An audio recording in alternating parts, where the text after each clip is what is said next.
Good evening, everyone. Thank you so much for joining us tonight. This is the fourth webinar that we're hosting with Redwood Energy on home electrification. And the topic of this webinar is single-family home electrification, specifically retrofitting existing homes. And so it says City of San Jose, but my name is Hannah Greenberg, and I'm an Associate Environmental Services Specialist with the Climate Smart team that is a part of the City of San Jose. A little bit of quick background on Climate Smart for those of you that are not familiar with Climate Smart. It's the City of San Jose's Climate Action Framework, and it was passed in 2018. It outlines the strategies for the City of San Jose to address climate change and create a healthier living environment. The city recently also set ambitious targets for achieving net zero emissions by establishing the pathway to carbon neutrality by 2030. That's what it's called. And this means that by 2030, the city is hoping to sequester, or in other words, remove as many emissions as it produces.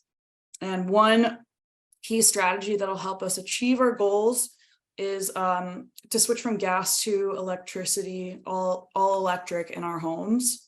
So we've partnered with electrification expert Sean Armstrong of Redwood Energy to put on this series of 5 webinars. And Sean will go in or give a little bit of background on his work in just a few moments. But first, I'll cover some housekeeping rules. So just a reminder that the webinar is being recorded. There should have been a little blurb that showed up when you first joined the webinar, but I just wanted to set that reminder. And so unfortunately, the webinar has no chat function. However, there is, as Sean mentioned, a Q&A. It should be at the bottom of your screen. There are these 2 little chat bubbles that are overlapping, and it says Q&A. And you can use that to submit your questions as whenever they come up. And if you like, you can kind of use it to add comments. That's up to you. And you can also raise your hand. You have the ability to raise your hand if you'd like to speak and ask a question. And that's also at the bottom of your screen. If you have your screen smaller, you might have to click the 3 dots where it says more, but it's a hand and it says raise hand. And as Sean said, questions will be accepted throughout the webinar. So feel free to add them in the Q&A or raise your hand whenever, and we'll let you chime in. Yeah, so that's it on my end. I will pass it over to Sean. Thank you, Hannah. Thank you, City of San Jose. Welcome, everybody. So I'm going to dive into how to electrify your personal house. I'm going to talk about the affordability path, like how to keep it on a budget. And there's also, you're welcome to ask questions if you don't have much of a budget concern. Go right ahead. But I am going to try to focus on, affordable pathways. So my quick background. Hey, y'all. The managing principal of Redwood Energy. There's my contact information if you're interested in getting a hold of me. Email me, please. Don't call. Don't worry about that. The messages don't get to me very fast, but emailing does. So in 1995, I started studying appropriate technology, which is the application of technology to solve societal problems. And you think really about how to do this in a cost-effective way, in a culturally respectful way, or at least informed. How would a technology change society? So, and specific to renewable energy, in that demonstration house up on the upper right-hand corner, I grew up on sort of a back-to-the-lander farm in Wisconsin, but this house was still affiliated with the university's engineering program. I learned, I installed a solar array and a wind turbine and helped out with a biodiesel generator and all that fun stuff, all in the 1990s. Then in 2002, I started working as a high school science teacher, but discovered I really enjoyed putting the solar array up on the roof of the students more than dealing with the principal. So I went into affordable housing, which seemed to be my calling really as a building scientist. And I discovered that building it all electric saved time, saved a budget. Putting solar on the roof made for the lowest utility bills. It was more cost effective than any other strategy of efficiency, and is cheaper than electricity from the grid. So with that, in 2011, having been let go to the recession, not because of job stuff, but just the recession, man. So I started consulting business, and that worked out great.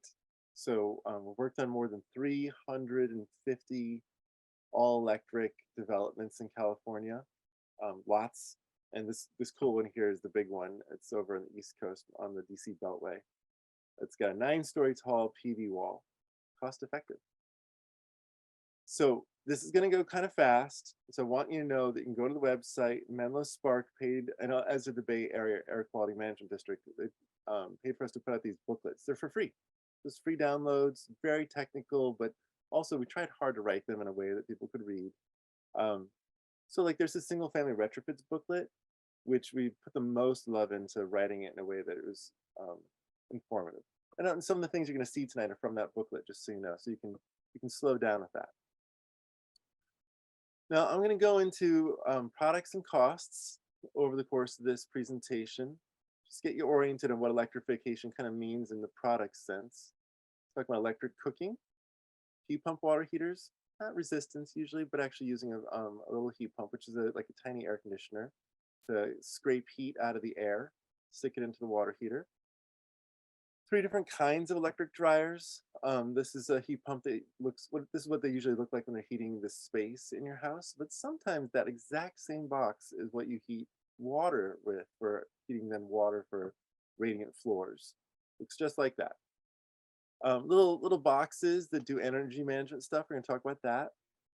It's very helpful for managing your impact on the grid and such. We're going to talk about PV panels and batteries, but also some hot tubs and some recreational stuff. Okay, so that's where we're starting off with. That's electrification. Getting everything electrified, putting some renewable energy and storage ideally on your house. Talk about cost-effective ways. I want to talk about the history. This is not a new idea. In 1935, only 10% of people who lived in rural America had electricity, and part of the alphabet soup of the Great Depression was creating a government program called the Rural Electrification Administration, which ran until '59. That period of time of electrifying 60% of the land mass of the United States with rural electric co-ops. To this day, that's how they're managed. Then we were having some technical innovations happening, like in the 40s and 50s and 60s, where personal air conditioning was making life awesome.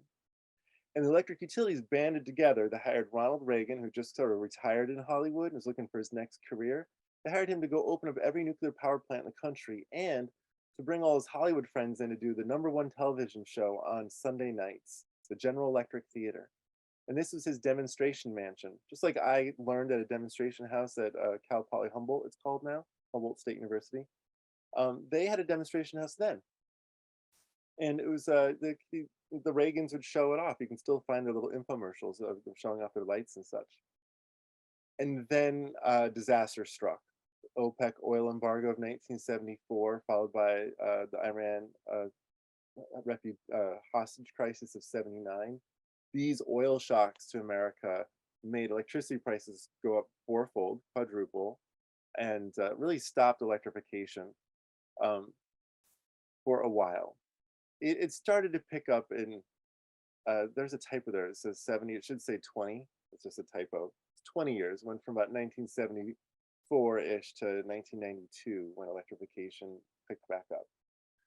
Policy-wise, we've been all working underneath the 2006 Global Warming Solutions Act, and then a whole bunch of laws that implemented it as well. So there's Ronald Reagan, sorry, there's Arnold Schwarzenegger.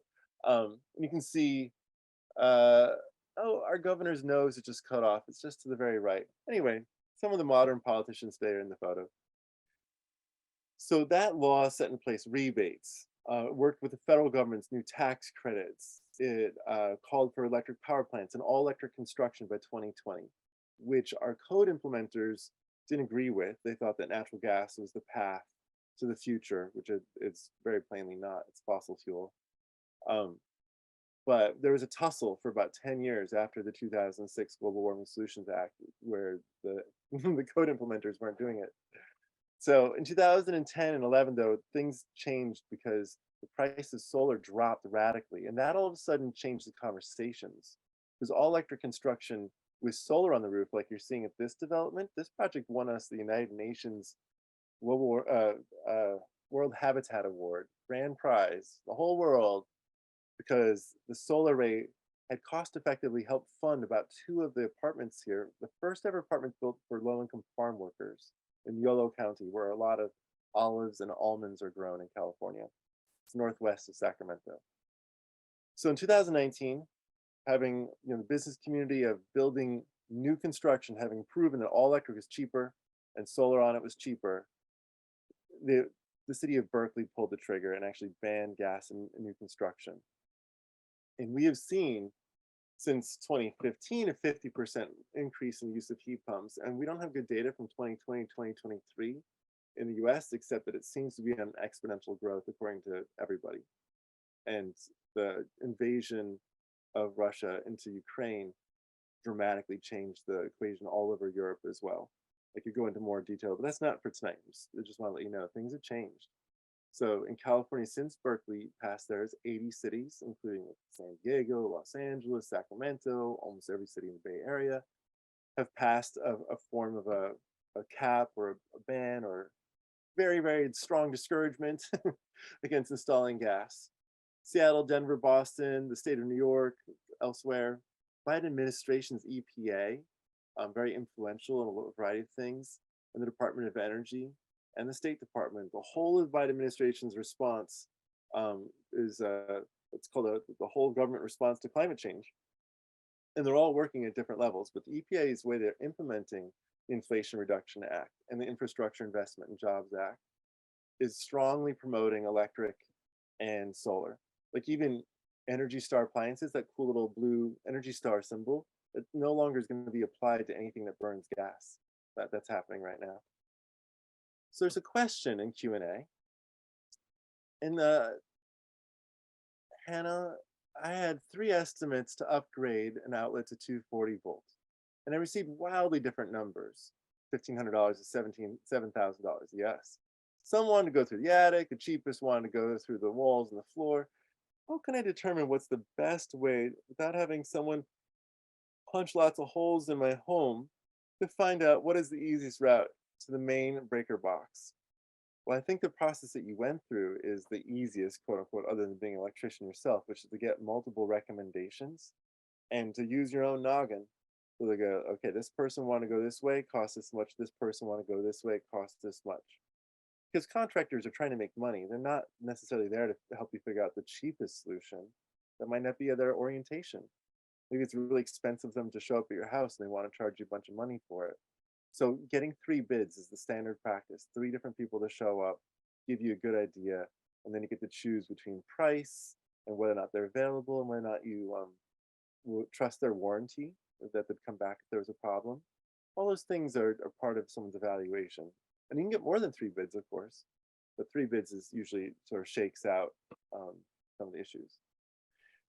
So this is important because the Bay Area Air Quality Management District, which manages nitrogen dioxide, and then the California Air Resources Board, which manages greenhouse gases, GHGs there, they have announced dates starting like in 2027. If your gas water heater breaks, you can't put in a gas water heater, replace it, you have to put in a heat pump water heater. In 2029, if your gas furnace breaks in the Bay Area, that outlined area there, then you have to get a heat pump furnace.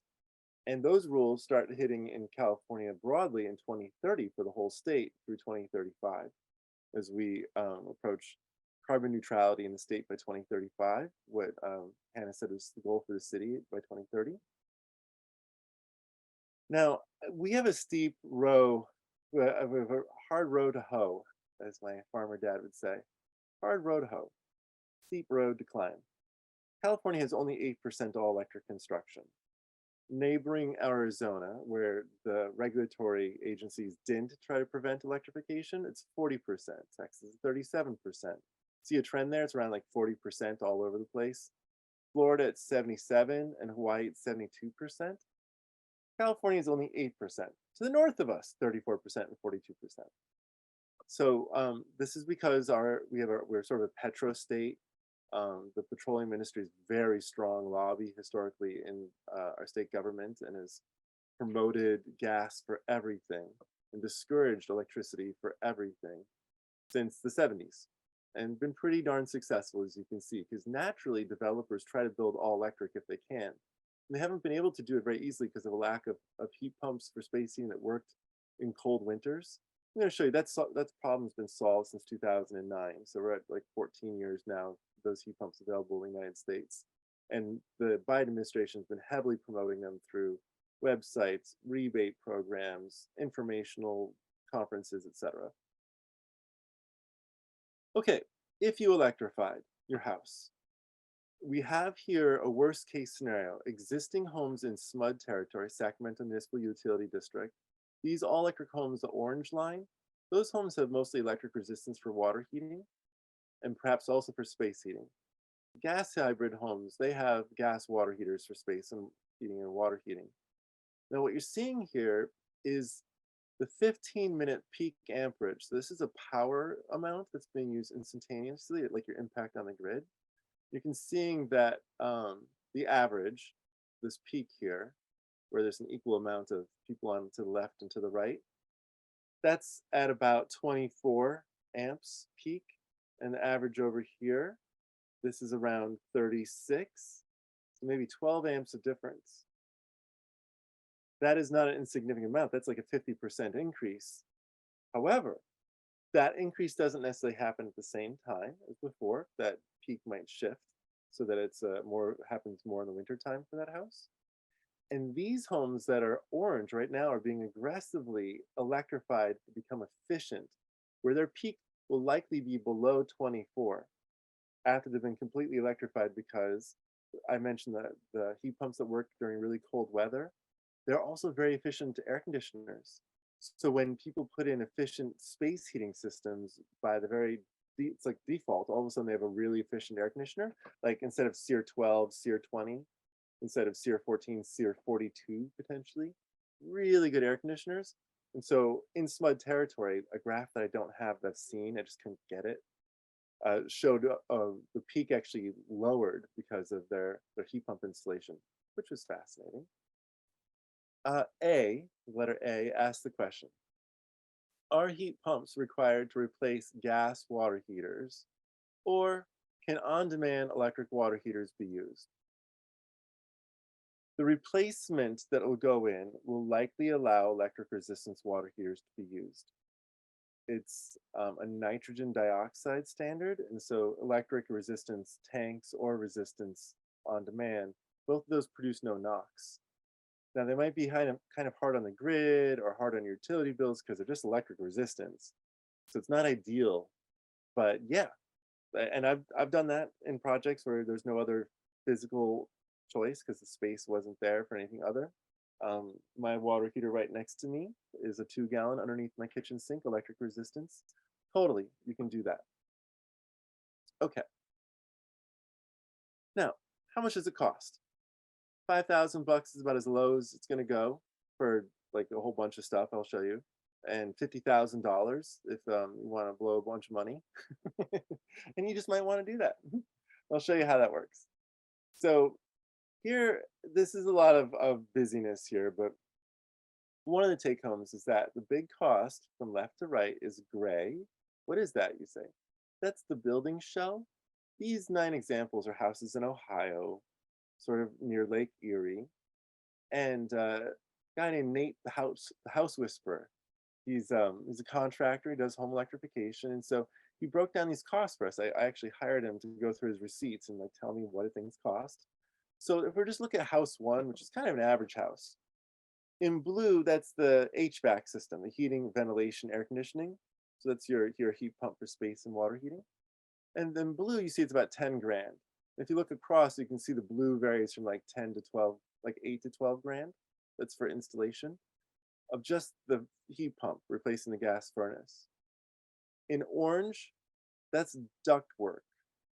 Okay, so you don't have to do duct work. You can see from left to right that not always do they have duct work being done. Sometimes you can just hook the heat pump straight into the existing duct work. It's in decent shape, off you go. Sometimes that orange cost is tiny because they just did some taping here and there, some leaks, that kind of thing, no big deal. And sometimes the orange is big because they just gutted the whole thing, threw away all the duct work and started over. You don't have to throw it all away. Maintaining and replacing and repairing things, those are choices. Okay, in yellow, you can see domestic hot water, meaning a new water heater. And so it's a few grand, 2 grand, 3 grand.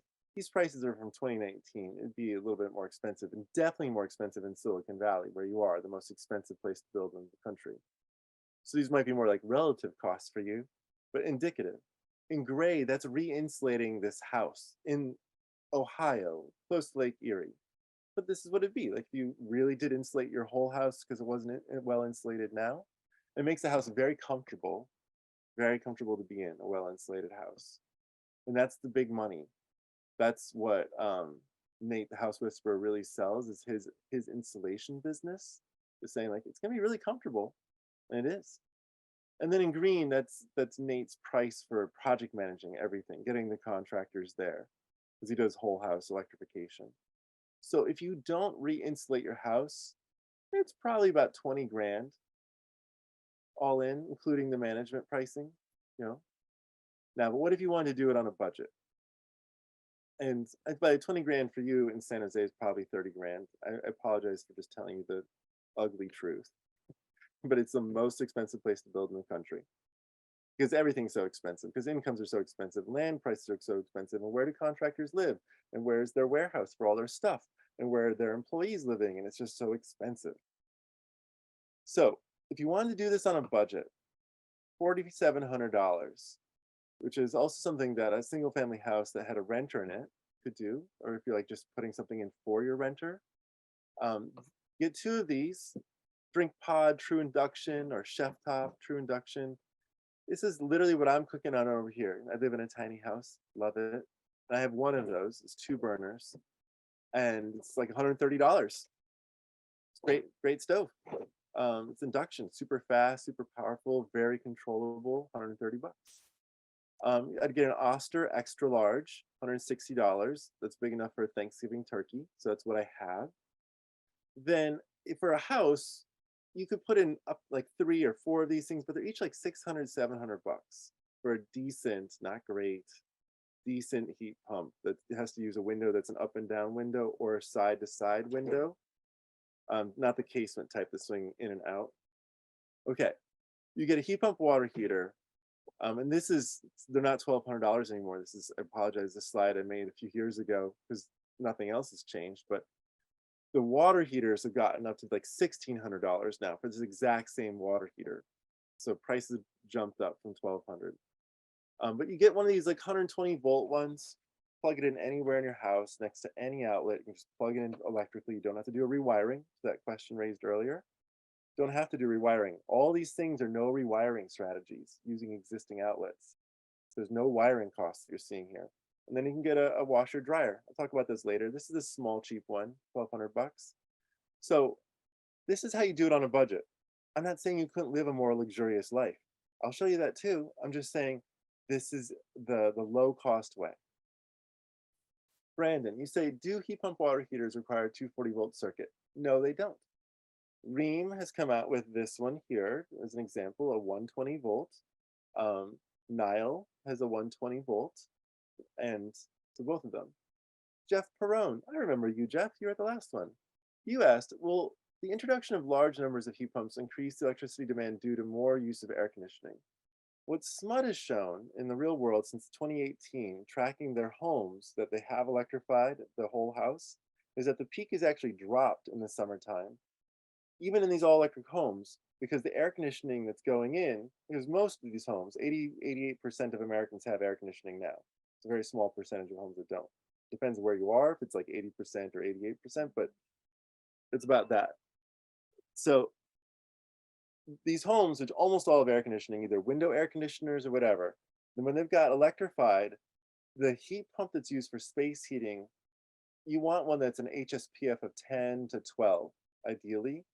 Those have corresponding SEERs of like 18 to 22. And the air conditioners they're replacing are SEER 8 to 14. So there's this huge jump in efficiency just by going to electric space heating that's now dropping the summer peaks in SMUD territory where they're tracking these homes that they've electrified. So it's really the best case scenario. Electrifying solves summer grid peaks. Randy, you asked, does the 120 volt heat pump water heater need a dedicated 120 volt outlet? No, they make one that's just 500 watts that's plugging in.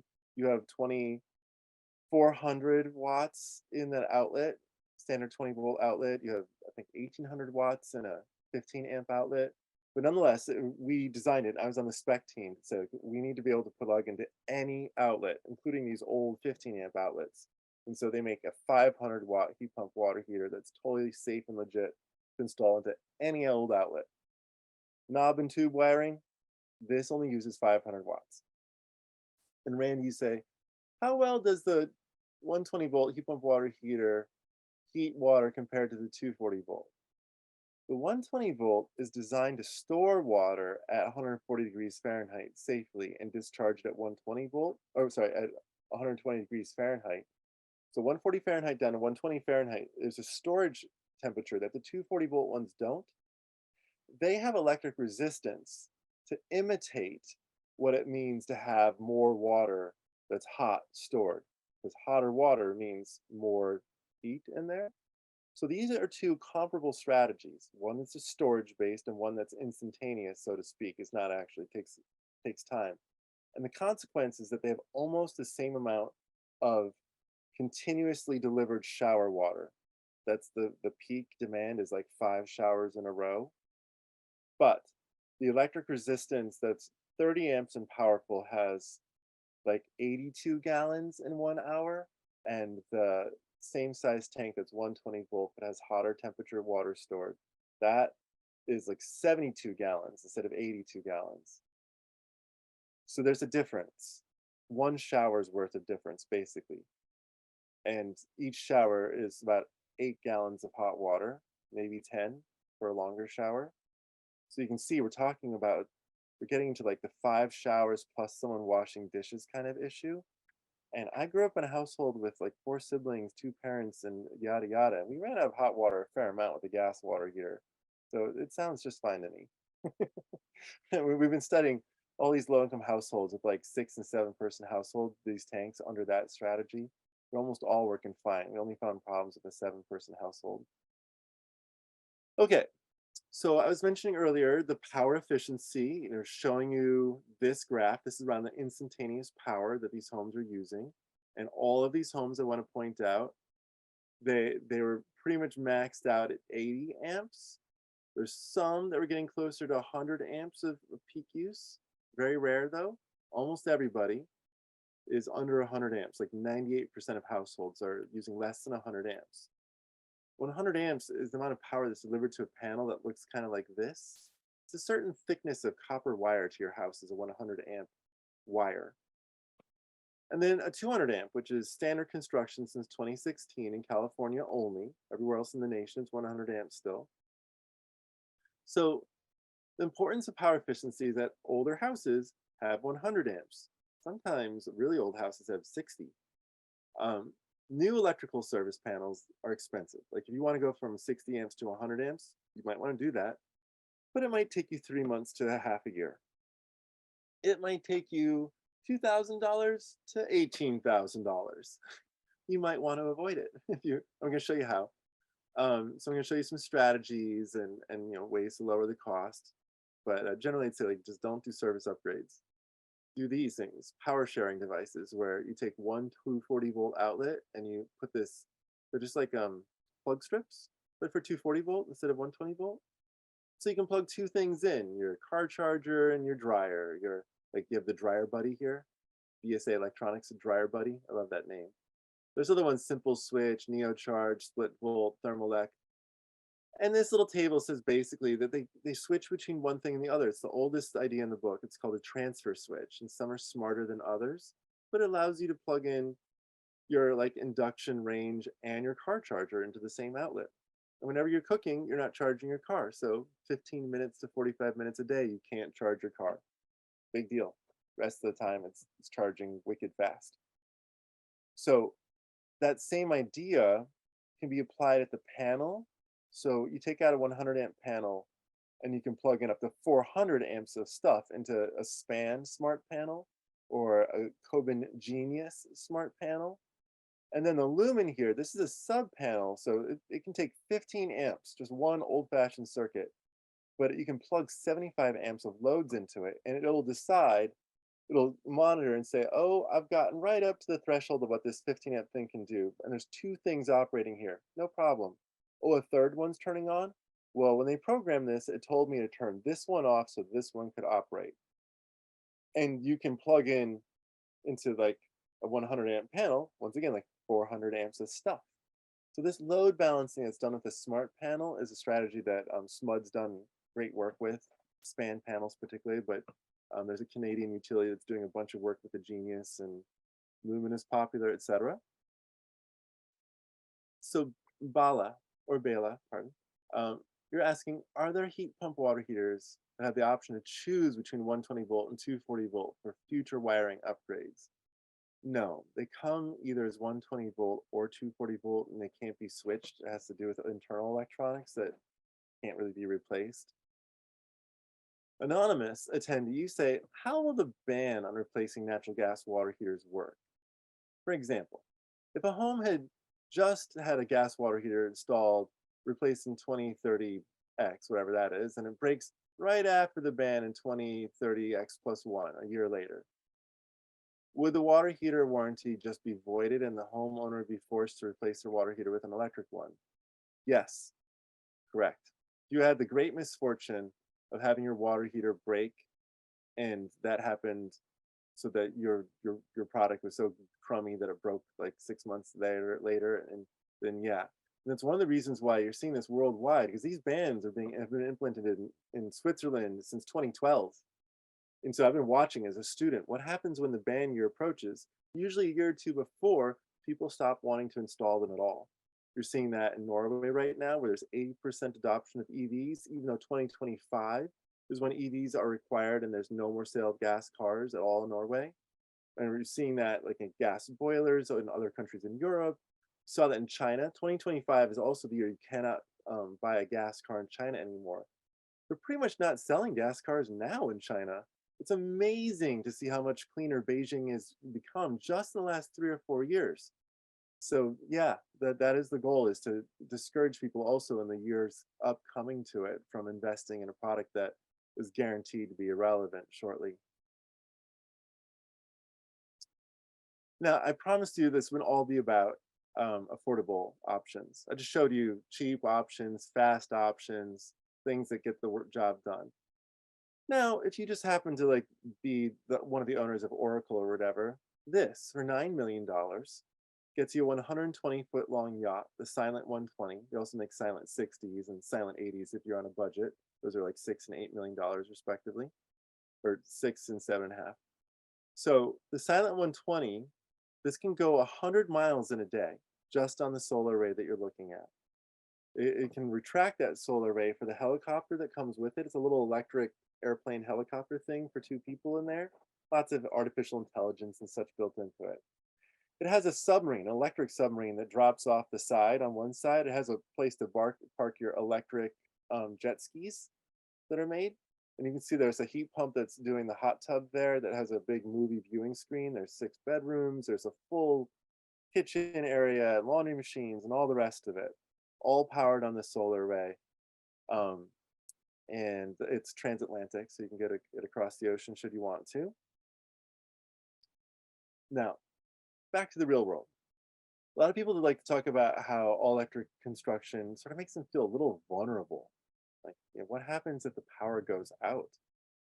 Well, here's your cheap options. So, indefinite resiliency. You can stay off grid forever if you do this, about $3,500. The solar array is designed so this is a year-round option, even when there's not much sunshine in the wintertime. Same with the battery. That's enough storage. So you get an electric blanket. You get a little portable fridge, Aspinora. These are all like, this is an efficient one here, well insulated. You move over to battery operated ones like iPhones and laptops. Any computer that runs on a battery is already super efficient, but no more desktops. You get a personal evaporative cooler, so it's just a little water and a fan in there, but it makes cool air just for one person. This is a lot of RVs, because RVs are often powered on batteries, so they have like efficient stuff. You can go to RV catalog, you get a lot of small things. You can cook each day for 3 hours. and get your LED lighting, super efficient LED lighting. Over here, you have one of these fold out solar arrays. This is an $800 one that's the right size. And you have a 1500 watt hour battery, plugs right in. You can stay warm, you can stay cool, you can keep your food safe, you can cook it also, you can have your internet connection systems, you can have lights at night, and 1 to 2 people. I'm not saying that this is great, but this is totally doable. And I just want to note that there are smaller batteries that you can plug solar panels into, as well as all the rest of the devices. Smaller battery means less storage, less time that you don't need to have the solar array plugged in. So maybe you only get an hour or 2 of services in the evening instead of all night. But they're cheap, like 170 bucks for a solar ready battery. 220 bucks, 350, 700, 2000, 5000. This 5000 is essentially, well, it's on wheels, so you can get it around. It's about half as much as a Tesla Powerwall. The Tesla Powerwall installs for like $16,000. Yet for 5,000, this is half as much. Why, you might ask? Because it's not being installed. You don't have to have a laborer, an electrician, all the rest of it. This is a standalone battery. You plug solar panels into it, you plug appliances into it, 120 volt, 240 volt, has all this kind of stuff. You can do that now with the F-150 Ford, and GM and Ford have agreed that they're both going to do that together. You have Wallbox, who said, it's a big EV charging company. They're saying internationally, we're going to do this. We're going to make it so vehicles can now power homes, just like it's been possible since 1994 in the United States, and how it got deployed in 2011 after the tsunami in Japan widely by Nissan. It's gotten used in Eurasia, the whole continent, Atlantic and to the Pacific. It's finally coming to the United States. Ford did it first. Wallbox, Asiaco's come out with a product that's being installed this summer in Oakland. Nuve's been doing it with school buses for a while now, electric school buses powering entire schools essentially during resiliency experiences. Fermata's a big company over in Europe. They don't have the product here yet. So what does it cost to do these things that I've been recommending? Sorry to be so practical, but that was my promise to you. Solar arrays are $2,200 to $4,600 a kilowatt. Where you are, $3,500 is a good deal per kilowatt. $4,600 is not a good deal. You might pay it, but I wouldn't recommend it. And you say, yes, Hannah, go right ahead. Hi, I just wanted to point out, we have a couple of just 2 questions, but one of them is related to solar panel incentives. So might be a good slide after you're done doing it to maybe touch on that or try to advise. I'm going to answer your question, Randy, in just a moment. I'll finish saying this thing and I'll jump on you and same with anonymous attendee. Okay, so a kilowatt, what you're looking at here, these 3 panels, that is 1 kilowatt of solar panels. Kilowatt is like roughly 50 square feet. Now, this is a 4 kilowatt system. I put that up there because a 4 kilowatt system plugs right into a 100 amp panel. And a 4 kilowatt system is enough to power your house all electrically. Now, some houses not. Some houses more than enough. But 4 kilowatts is enough for most houses to go all electric and 100% solar offset over a year. Let's say that you wanted to go off grid. You would need to put in about 3 times that amount, about a 12 kilowatt system. And instead of having 1 Tesla Powerwall, you'd probably need to have 2 Tesla Powerwalls, maybe 3, to go completely off grid with no connection to the grid. And I did that back in 1999, and I can just tell you this is a total thing you can do. Now, batteries cost $1,300 a kilowatt to install.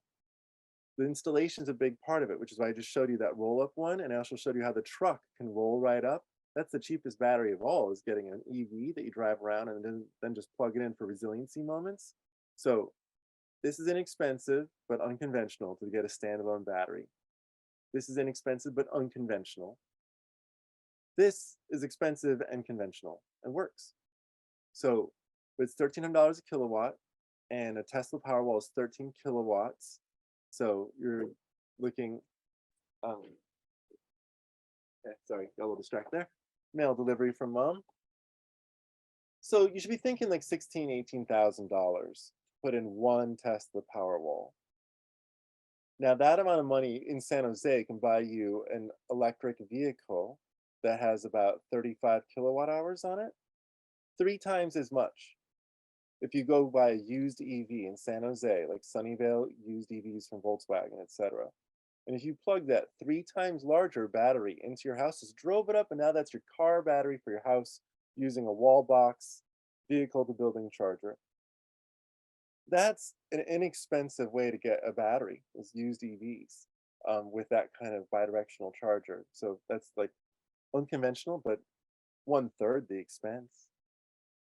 Okay, now, Randy, you wanted to know what's the cost of a smart panel. Okay, now first of all, I'd say this 100 amp panel, this is like literally $100. Costs nothing. Costs $2,000 to $6,000 to install because you have to do a bunch of wiring work that costs a bunch of money.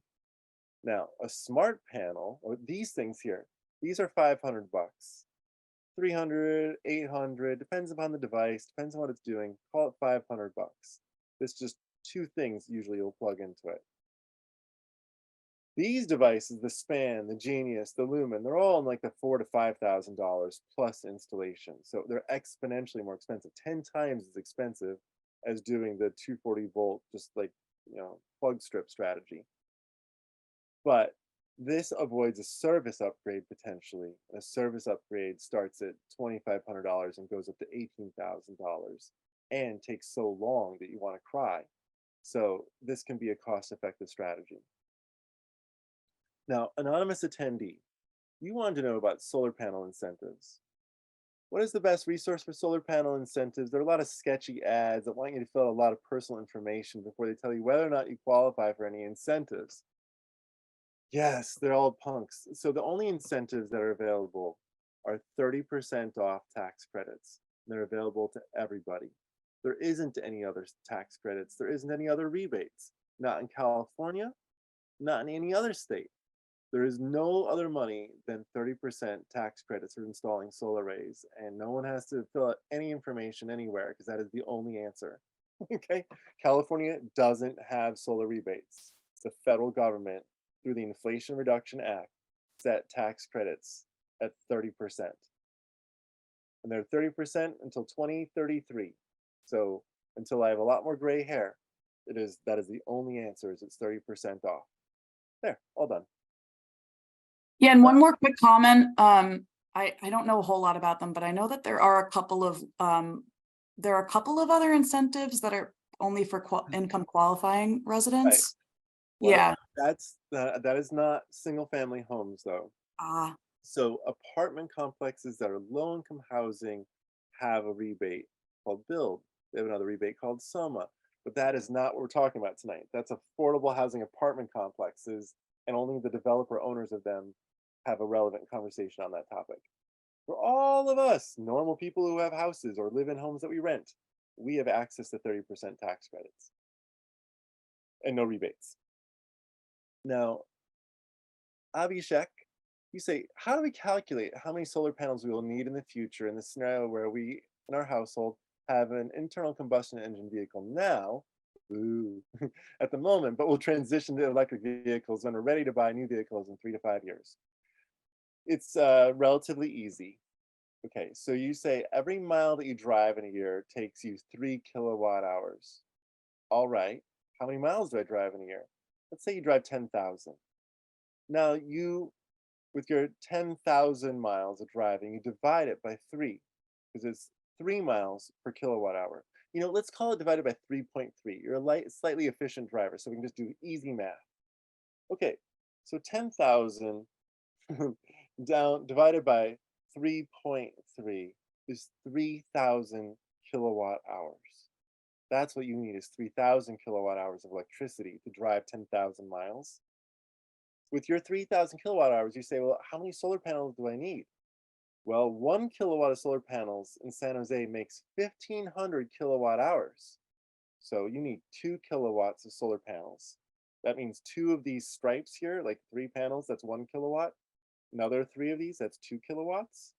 You need 2 kilowatts of solar panels to make 3,000 kilowatt hours to drive 10,000 miles in your electric vehicle. Now, Edward Salm, and 10,000 is close to average. You say there seems to be a lot of options about how to deal with a ban on gas water heaters, a lot more options on how to deal with ban on gas water heaters and a ban on gas furnaces. I'm about to get to furnaces. Okay, so you say your house is old enough that we've got 100 amp service. Great, that's since 1962. Mostly knob and tube wiring. All right, that's like the 40s. And perhaps 8 3-prong receptacles throughout the entire house, half of which aren't actually grounded. That's just straight up dangerous non-code construction. So we'd have to have the small portable electric heat pump furnaces throughout the house until we could upgrade our electric service to accommodate an adequately sized electric heat pump. You don't need to do that. I can show you some heat pumps that are low power. You could do that. That would be an okay thing to do. So you have to do the two options. And I'm going to show you HVAC in a moment. And Randy, your point that it's more than $100 to buy and install a 200 amp panel, fully agree. They cost like $150 to buy, and they install for $2,000 to $7,000, depending upon rewiring and challenges and things. I didn't mean to leave out the installation costs. I was trying to be clear. It's, as a device, they're cheap. It's all installation cost. Okay, so I'm going to go into air source heat pumps, and I'm going to answer Paul's question in that. This is what a lot of people in the United States would use. Looks just like the air conditioner they have out there, but it's reversible. These are all examples, York, Goodman, Daikin, Carrier, of heat pumps that work when it's cold outside. And those are the ones that you want to have so they're nice and efficient in the summertime as well. And Randy, you said you did just put it was $4,500 to buy and install plus permits.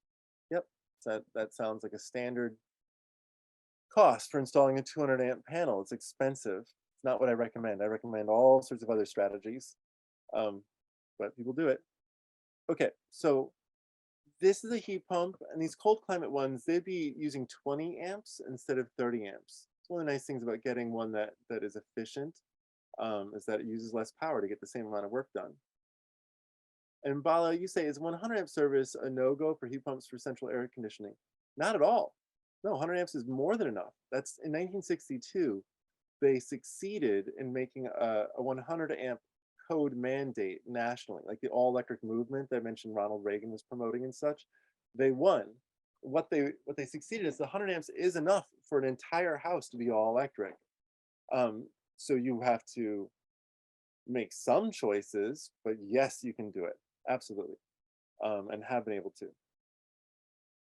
So what does it cost to put in a ducted heat pump? Well, these are those costs again from Nate the House Whisperer. So just the heat pump, I'm just showing you again. It's like in the range of $8,500 to $12,000, $13,000. Here's the duct work, $3,100, $10,000, $5,000. Here's all of his work that is for the comfort, insulation and airtightness, comfort, also reducing peak loads, also making the house more energy efficient, all those things coming with it. It's not necessary to electrify a house while insulating it. It's just better. It is not necessary to re-insulate a house, even houses that are poorly insulated. Just some insulation is what all houses need. Now, more relevant to us is the SMUD costs. Now, a heat pump here, you can see the gas to electric cost is what I'm trying to show you. And they have like HSPF 8 to 10, so that's lower efficiency. And then they have HSPF greater than 10, which is higher efficiency. And greater than 10 with a variable drive, which is the highest efficiency. So let's say that you got the best heat pumps, which is what you should do. $5,400, $5,600 a ton, and houses need 2 tons to 3 tons. Except exceptionally large houses might need 4 tons, and true McMansions 5 tons. But houses generally need 2 to 3 tons. So this is like it should be at about 10 to 15 grand, 12 grand to 18 grand. That's how it would generally go to install a good high quality heat pump for space heating and cooling. Mini splits, they have their what's called a fan coil mounted on the wall. I'm going to show you costs for this. I just want to show you the thing. They look different. They're upright instead of square. They're like a suitcase. And they can get double deckered, stacked on top for producing more heating and more cooling. And they come with really cold temperature performances, -31, for instance, Fahrenheit, like That's cold. This thing's still producing its rated heat. So these are a little bit more efficient in power. It's nice because you can put a remote control in every room, more comfortable. It is literally the standard in the whole rest of the world for how people install heating and cooling is a remote control in each room for more comfort. What does it cost? If you have a small 9,000 BTU heat pump for like a room or two, $4,500, just a single zone, one thing on the wall. I heat my house with an 18,000 BTU heat pump with one zone on the wall, 1,100 square feet, 3 bedroom, 1 bath. The bedrooms get cooler, the common area is warmer, everyone's comfortable. Just one heater. That's how the house was. I had an old fireplace with wood there before. So I have an 18,000 BTU heater. But you can get 2 zones, the same size heater, 18,000 BTUs, costs more money. It's more installation cost to have another fan coil on another wall. And you can see how 3 zones, 4 zones, 5 zones, as you also add more heat to the house, how the cost goes up by a couple of grand every time you put in another fan coil on the wall. That's generally true for extra fan coils, 2 grand, probably 3 grand where you are. Now, Paul, you say, I need to replace my forced air gas furnace. One option is a split heat pump and continued use of the old ducts. Okay, so that is this, right? That's a split, and you're going to use old ducts. Another option is the more efficient 4-head mini split system. Yes, you're talking about like this LG here. It says 2 to 5 fan coils. So you wanted 4 fan coils hooked up to something like this. Okay, but someone suggested that there's a significant leakage risk from having 4 separate refrigerant lines instead of 1 line. Is this a real worry? Is it real versus is it a real worry? Well, of course, there's always a defect possibility. It's about 3%. That's the risk factor for leakage. And so a good installer tests his equipment to make sure that there's like, they put soap on it. Or is there any soap bubbling? They might pressurize the line for a while. Is there any leaks in the line? That kind of thing. And then you have no leakage and no problem. But leakage can happen. These systems are designed so that they can leak down to almost only 20% of their original volume and still produce heating and cooling like they have not lost it. So they have a lot of flexibility built into them to have loss of refrigerant. Not good for the environment. It's better for the environment than the current gas leakage that everyone has associated with their gas furnace and their gas meters. Everyone's house leaks about 1.5% methane from the various spots, and including there's a 0.5% built into your meter itself. And that methane leakage is a much worse climate change chemical, especially in the volumes that it's emitted, than heat pumps are. So people should go to heat pumps, period, immediately for climate change purposes, even though there's a risk leakage. The way to mitigate that is to make sure that the person tests their work. Can do a good job and there's not a problem.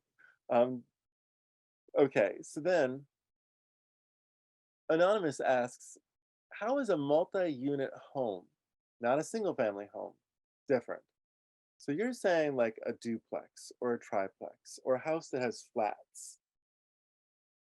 Well, if you were, it really depends. Oh, I'm going to show you some options here. So like multifamily, we'll often use something like this Innova here. It's also called Efoca, but you can look them up, Innova, online.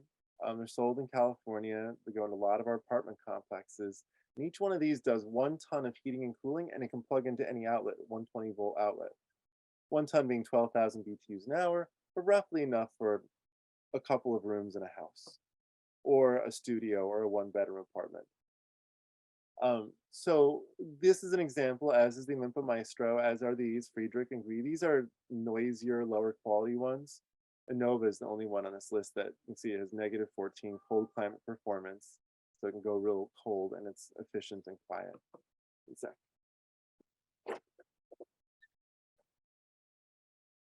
Okay. Anonymous attendee, you wanted to know, how can I tell if I have a 100 amp or 200 amp service? There is a switch that says on it 100 amp or 200 amp. It's either on your breaker box itself, usually at the top, it'll say 100 amp or 200 amp, or there's a box next to your meter, or sort of built around your meter, you open up the metal panel in the box, and you'll just probably see one switch there. It just says 100 amps or 200 amps on it. That's the switch for your whole house. And it might be in both of those places. But that's how you find it, is that it's written down on a black switch in one of those two places. Now, this is the least cost HVAC. This heats and cools. It plugs into any outlet. It's made by Medea. And you have to type these words in: a smart HE, which means high efficiency. Smart, high efficiency inverter, ultra quiet. And that gets you. You want the ultra quiet. And this descriptor, smart, high efficiency, ultra quiet, you'll find Toshiba is also selling it. It's a rebrand of the Medea. You'll find one that's called like Cooper, I think it is, the rebrand of the Medea. Now, Randy, you're just asking, what is an affordable heat pump for a ducted house? So I'm assuming you're going to keep the ductwork. And sorry, affordable is subjective. I don't know what affordable is, but I can tell you what a ducted heat pump looks like, right? These are the ducted ones. I personally would recommend Carrier. Carrier is excellent. It has the highest efficiencies. It's American made. It's high quality. It's an old brand. Kind of has everything going for it. So I'd go get a Carrier Infinity, what you see there, with the green speed. And so that's what I get. And then you can see the cost. This guy, he puts in Carriers. So these costs are what it would look like if it was reasonable. You'd go get one of these things for about $4,000 or $5,000, along with the fan coil. Like, it might set you back $5,000 if you're just to buy it, if you even could. But they're sold through distributors to installers, so you can't. You could do that at Goodman, but you can't get a very good product from Goodman, unfortunately. It's sort of like the bargain basement brand of Daikin, which owns it. It's okay, but not great. So go to some installer and say, I want a Carrier Infinity model, please. And they're going to say, all right, we're in San Jose. That's going to cost you, if you leave the ductwork, it's going to cost you $15,000. So I'm going to assume that you're about 50% more expensive than what it should cost in Ohio. And also in Sacramento, where that heat pump would probably not cost $10,000, but more like $12,000 to install, or $13,000, leaving in the ductwork because it's Sacramento and you're in San Jose. So that's about what it should cost. Keeping the ductwork is 12 to 15 grand just for replacing it. And that's why it's nice to have a $700 option. If you use a window, this is reasonably quiet. It's not as efficient, but you can electrify your whole house. And so my business partner, his expensive ground source heat pump got fried by PG&E during a voltage surge. And he couldn't get anyone to replace it for almost 2 years because it was a specialty part for the specialty ground source heat pump. And so I got him a couple of these. And he had a 1,500 square foot house comfortably warm for 2 years on 2 of these. He has a very well insulated and airtight house. He's an engineer. He specializes in this. It's not a passive house, but it's, very efficient house. So that's the deal, is that 2 or 3 of these things could do a house. You might think of it as like 750 square feet. It says pools up to 550 square feet, so you could use that metric if you'd like. But that was what our experience was. If you're doing hydronic floors, like where you have water underneath the floors, these are the heat pumps that do those.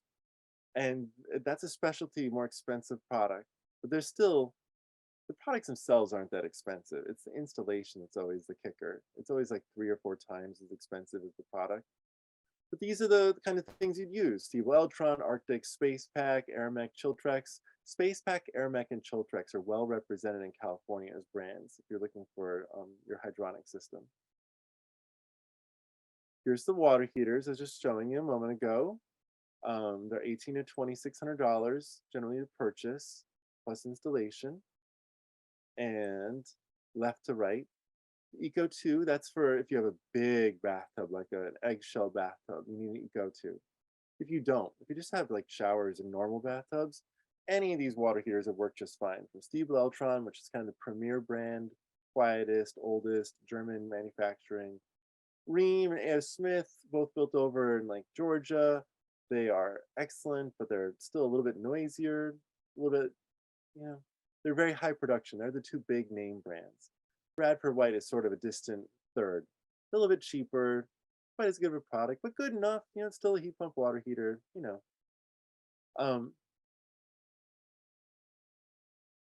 you want, Randy, you said, does that least cost heat pump get warm to the touch? This one here. Not really, no.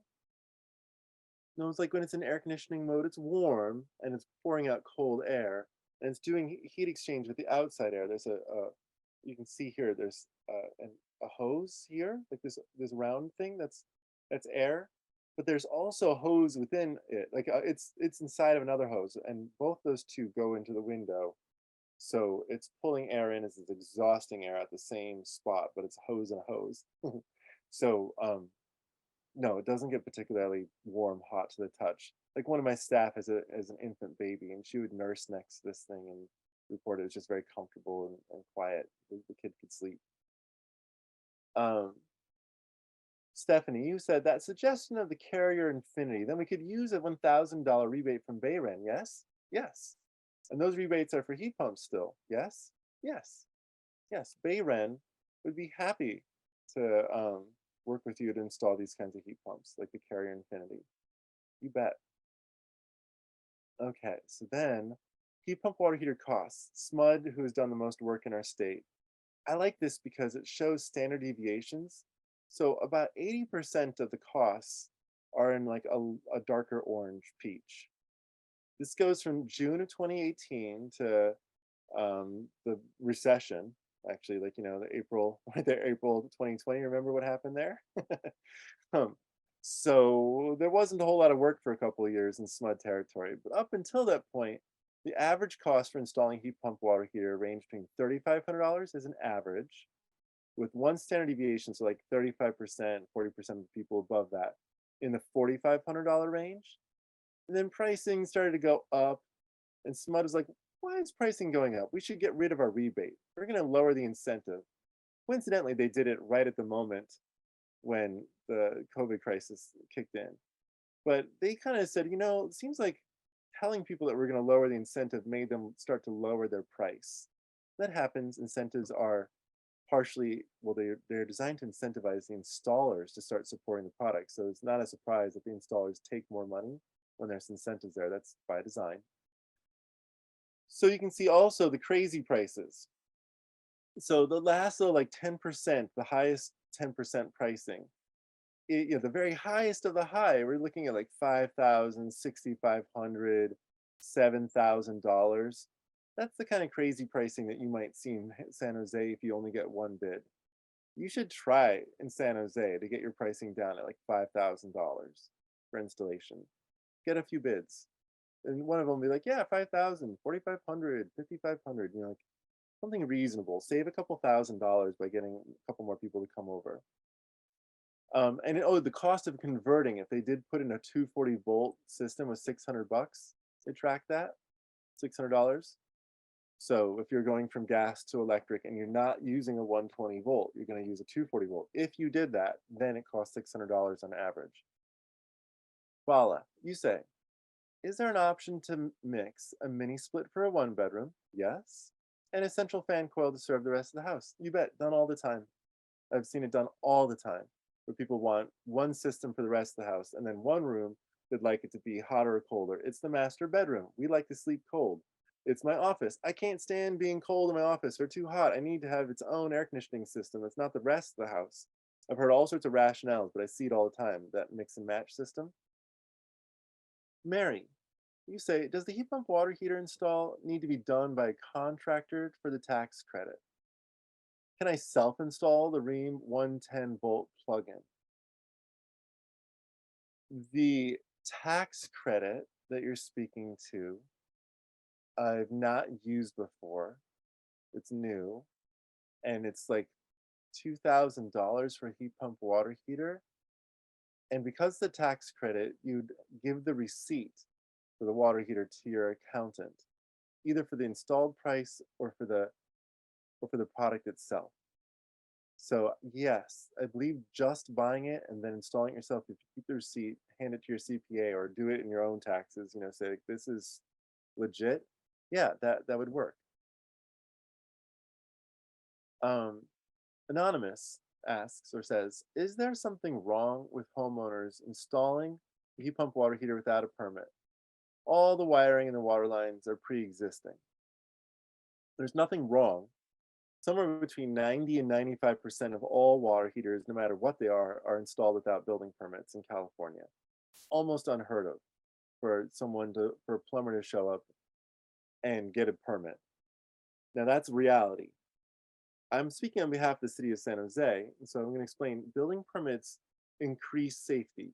And that's why cities enforce building permits, is because there is wiring and there is plumbing, and sometimes people do a dodgy job, and getting a building permit guarantees that some smart, like educated person in building science shows up and says, you put two pieces of metal there, that's going to corrode really soon because the metals will get angry at each other. Like, that's what a building permit's for. So yeah, people don't get building permits almost at all unless it's publicly funded work. Like our apartment complexes, everything gets a building permit.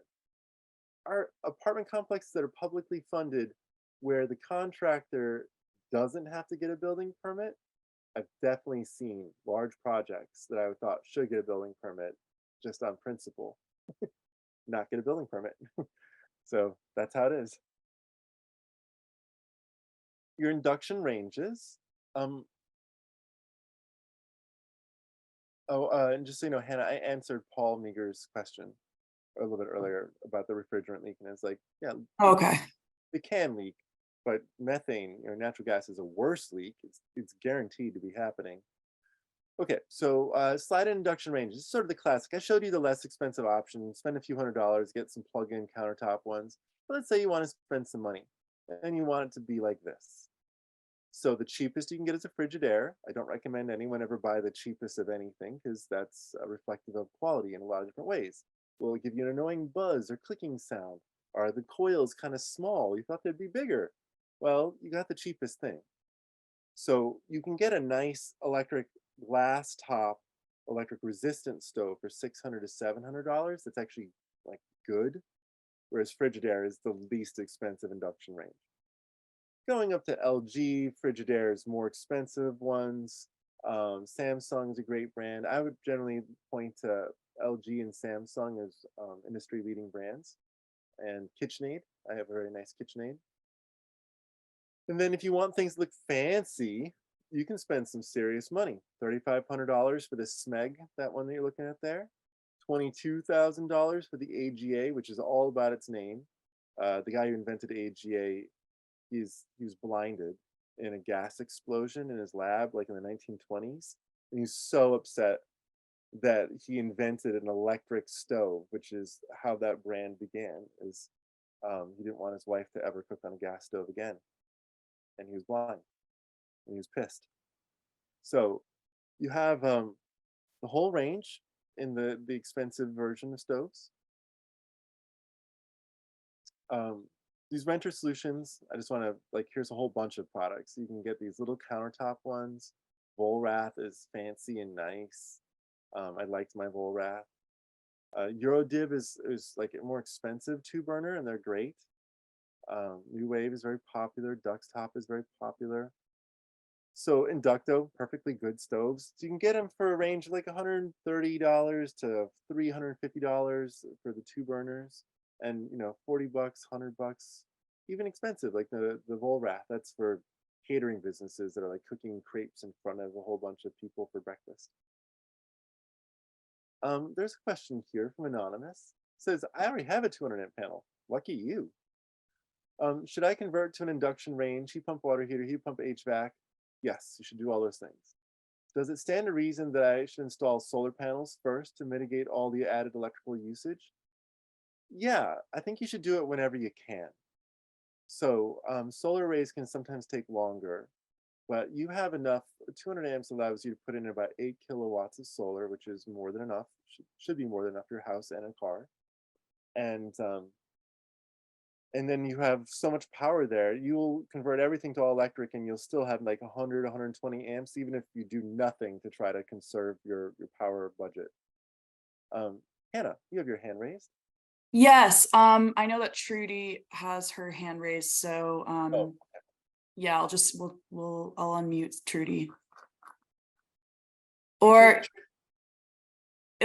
yeah, there you go. Trudy, do you You want to ask can. a question? You have to unmute yourself. I don't know if you realize that, but there you go. Hi, you actually answered my question. I didn't realize that I hit the raise hand. I submitted the Q&A. Thank you. Oh, no problem. Oh, good. Well then, there is one more question here from A. Says, if we have an electric stove of the old kind with coils, should we replace it with induction?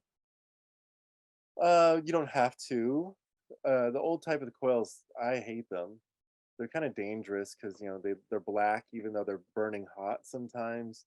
Stuff gets burnt to them. They're hard to clean underneath. Like I don't like them as a stove personally, but they're electric, so they're able to use clean electricity. They're more efficient than a gas stove. Like gas stoves burn at 30% efficient, getting the heat into a pan. Electric coil stoves like that are about 60% efficient. Induction stoves are 80 to 90% efficient. So if you could get rid of it, just out of a sheer, like, I like to cook more on, better stoves, I would.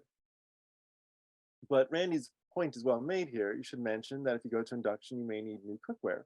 Some. I think that's always like a little bit of an overblown concern. Like, if you're gonna spend a bunch of money, like $700, $2,000 on a new stove, how about you spend $100 on a new pan or two? Um, but yes, any pan that a magnet sticks to works with induction.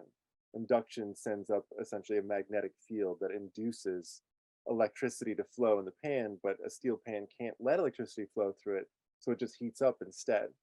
And so that induces a hot pan. Works great that way. Um, okay, almost done. So I'm just going to show you efficient laundry machines. You can see mine is this condensing washer dryer. Like the rest of the world, I get a combined machine, so it does all my laundry at once. I love them. Their range of price between $800 and say $1,600. I've popped it up to $1,800 now. Heat pump dryers start about $1,100, go up to like $2,000, and condensing dryers are less expensive. Heat pump dryers and condensing dryers both are just dryers. They also don't have a vent out of them, so they just condense water and it has to go into some drain. Combination washer dryers also don't have a vent, also plug into any 120-volt outlet around there, so you don't have to use the dryer plug. That can be for your EV charger now or for your water heater. Um, and they get the job done all at once. That's what makes them adorable. Like, wow, that's easy. So they're condensing washer dryers, and there's a GE's coming out with a heat pump combination washer dryer, but right now they're all condensing washer dryers. Oh, and heat pump pools and hot tubs. So Hayward, Pentair, AquaCal, um, the Icebreaker is their coldest model here. And these are just like, they're inverter controlled. So they got a computer in them. They go to cold temperatures. They're for the Bay Area. If you have an Olympic pool, AquaCal is for like true Olympic pools. If you're just trying to put in a hot tub, something like the Arctic for a really big hot tub, or for any of these can all go up to like 110 Fahrenheit, get you a scalding hot tub if you want. But this Arctic is more for like, it's snow country, where you might have very cold temperatures outside, like -4. This one is designed for -4 and heating up hot tubs. And that's everything. That's all the slides I had. I'm gonna do questions again. Jeff, you said you thought a heat pump dryer and a condensing dryer were the same. They're not. So the difference is, you asked, a condensing dryer has pieces of metal inside that the hot air from the dryer, the wet hot air, comes and touches the sheets of metal, just like a cold window, but it's not chilled by anything. It's just pieces of metal, and the air condenses and drips off of it. A heat pump dryer has those sheets of metal, but is running refrigerant and chilling those pieces of metal like a really icy cold night. And so now the water collects and condenses more. That active chilling of the metal with the refrigerant, where the heat is taken off of that, and then that heat is then recycled into the heated air that's going into the machine to dry out the laundry more. That process makes the total energy use of drying laundry drop by like a half. So very significant energy savings from going from condensing to heat pump dryers. And it's just so far they haven't had a heat pump that was a washer and a dryer. And condensing dryers have, um, they say they have more easily cleaned filters, but they do more self-washing than heat pump dryers. And I don't know exactly why that would be the case. So I don't want to, maybe I'm wrong, but I'm happy with my condensing washer dryer. And drying energy is usually like 5% of a house's energy anyway, so it's not that much, even if you're cutting it in half. Randy, you ask, this is probably off topic, but something I've got to understand. Why did the Bay Area Air Quality Management not sunset gas stoves and cooktops? Good question, because the gas stoves are considered indoor air pollution. So all of that dirty, filthy air that you're breathing in yourself, they say, well, it's not really outside air pollution. Even though the air goes outside. But they say, well, a furnace has a vent that pumps the air outside. We can see it. Water heaters, gas water heaters, they have vents. They take the gas pollution outside, and they're large amounts. Like 90% of the gas that's burnt in a house is the water heater or the furnace, and 10% is the stove and the dryer. So they went after the big ticket items first, and the ones that were definitely outside air pollution, which is within their regulatory purview. Randy, you ask, water drains out of a heat pump dryer, correct? Water also drains out of a condensing. So yes, if accurate, do you need to put a drain in for one of those dryers? Yes. Condensing washer dryers and heat pump dryers, both of which truly condense water, but heat pumps do it actively by chilling the pieces of metal. Both of them need a drain. So like my babysitter growing up in rural Wisconsin had one of these, now I realize. And she would put the drain hook over the kitchen sink. And she'd pull this washer dryer machine out and she'd just roll it up to the kitchen sink, plug it into an outlet next to the sink, and she would do her laundry in that machine, and then she'd pull it, like roll it back and put a mixing machine on it for cookies and things. So it does need some sort of drain. Anonymous attendee asks, when are the key dates to remember for when we'll be forced to change appliances again? Well, you never know when your appliance breaks. So that really is what forces the issue. Maybe your appliance breaks in 15 years, the average length of a brand new appliance. So in 15 years, there's zero chance that you're going to be able to put in a gas equivalent. 2027 is when water heaters can no longer be replaced. 2029 is when furnaces can no longer be replaced in the Bay Area. And the Air Resources Board, using different regulatory authority, instead that authority is over greenhouse gases and pollution.